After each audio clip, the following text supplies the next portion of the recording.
Let's see if we turned this into this.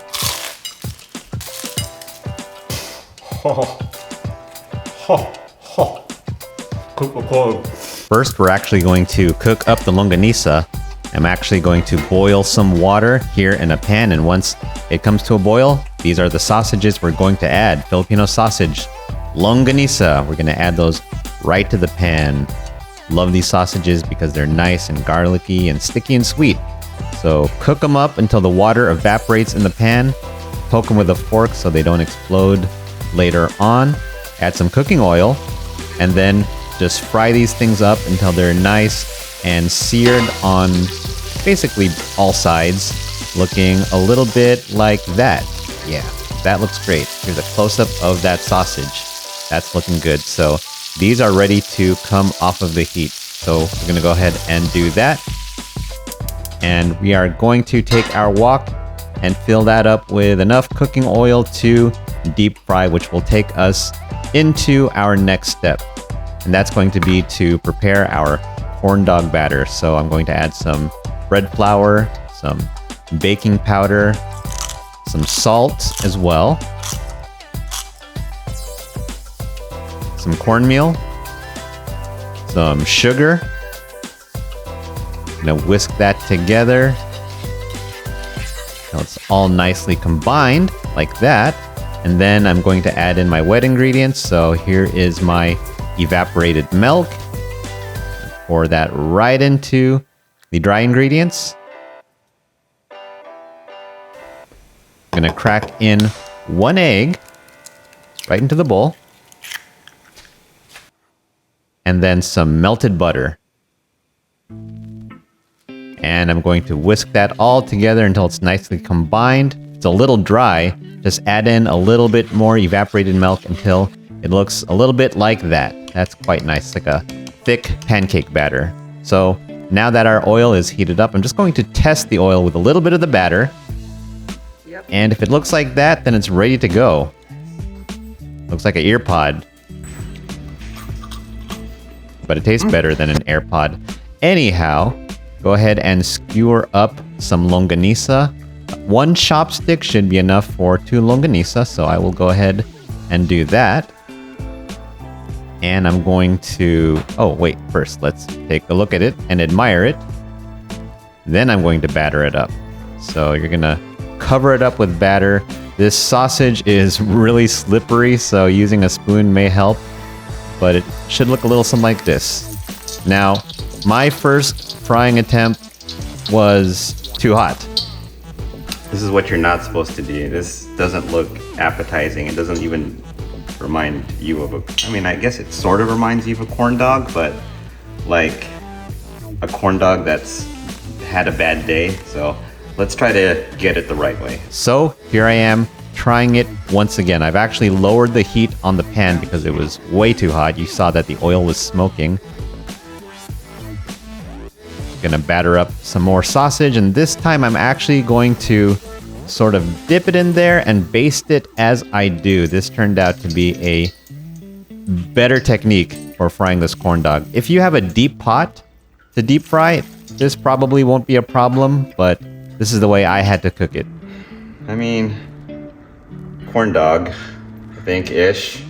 Like horror corn dog. Look at that. It's got like a talon. Alright. So now it's actually time to make this into a lumpia. So I'm going to get my wrappers here. Gonna slice open the package, get a cutting board, and I'm speeding up the footage because you will need to carefully and painstakingly remove the lumpia wrappers from the package this way. And then you're gonna try out a little bit of the batter. And I'm going to crack in an egg into a bowl, as well as a little bit of water for an egg wash. Just whisk that all together.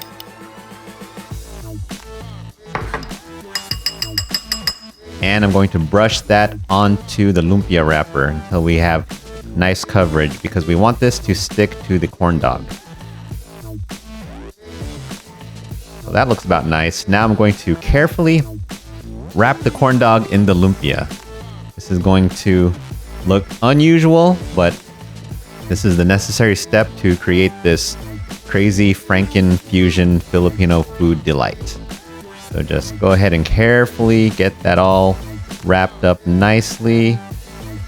You can go ahead and brush on some more egg wash as well, just to make sure that things are looking nicely sealed. I'm gonna place it seam side down so it sort of closes up those edges. And I'm going to kind of baste and fry as I go along. And we are going to keep doing that, repeating that process of basting and frying until it's nice and golden brown and yummy. GBY. So there we are, basting some more. You're gonna do this for a little bit, then it's gonna look a little something like that. It is crunchy and crispy sounding. Now it's time to taste. So let's see if we turned this into this successfully. I know that the shape is there, but I really haven't a clue as to how this tastes on the inside. I think we got some empty space here, so I might be doing a bit of chomping before I get to the actual sausage. But at any rate, let's try out our longanisa not hot dog. Let's try out our longanisa corn dog.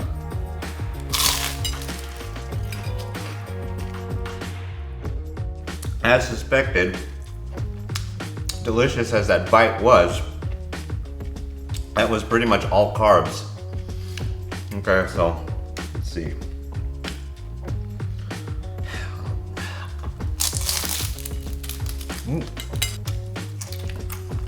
Okay, I think I see the longanisa coming. I think this next bite will have longanisa in it. So let me kind of go for sort of a big bite here.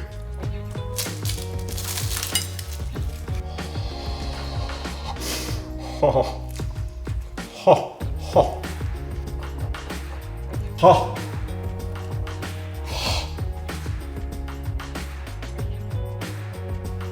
Two things. That sausage is steaming hot, and it's actually pretty delicious. Could use some mustard though, but be right back. A few drops, just to see how it tastes. Okay. Definitely, probably. I don't know if definitely and probably can be used in the same sentence that way. But you should probably let this cool longer than 5 minutes because it's hot. But it is tasty. But it is a difficult labor. But I think you will love it. So in that case, it's a labor of love. I will give this experiment a 4 longanisas out of 5. It's pretty good, but pretty difficult. I would say plan on dedicating an afternoon to a project like this and get a bunch of friends, because I wouldn't call longanisa the healthiest sausage. I mean, I guess sausage is healthy, but I think you know what I mean. It's worth a try if you've got some free time. I would say give it a shot. If you don't try it, hey, just cook yourself some longanisa and some garlic fried rice and call it a day. But until next time, YFP out. Hey.